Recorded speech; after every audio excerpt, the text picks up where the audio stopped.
జై హింద్ మిత్రులారా. మన భారతదేశం యొక్క స్వాతంత్ర దినోత్సవం సందర్భంగా అందరికీ స్వాతంత్ర దినోత్సవ శుభాకాంక్షలు.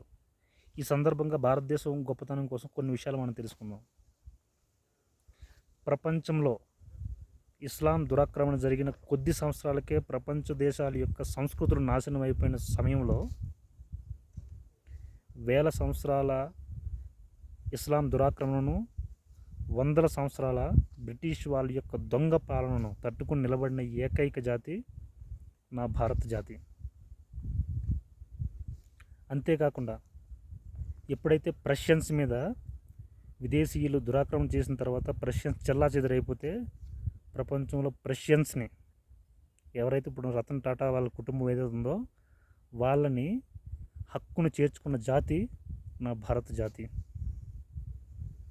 అంతెందుకు, మనతో పాటే స్వతంత్రం పొందిన చైనా స్వతంత్ర సంబరాలు ఆగకముందే గ్రేట్ లీప్ ఫార్వర్డ్ పేరు మీద దురాక్రమణ చేస్తున్నప్పుడు టిబెట్లో బౌద్ధులను చంపి టిబెట్ను ఆక్రమించుకున్నప్పుడు టిబెట్ యొక్క ఎవరైతే బౌద్ధ గురువు దలైలామా పారిపోతే అతన్ని చేర్చుకుంది నా భారతదేశం.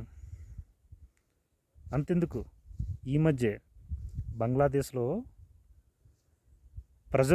రాడికల్ ప్రజలు ఎవరైతే ఉన్నారో తిరుగుబాటు చేస్తే అక్కడున్న ప్రధానమంత్రి మహిళను కూడా చూడకుండా ఇంట్లోకి వెళ్ళి చంపడానికి ప్రయత్నిస్తే ఆవిడని కూడా కాపాడి మన దేశం యొక్క హక్కును చేర్చుకుంది నా భారతదేశం. అందుకే భారత్ మాతాకి జై.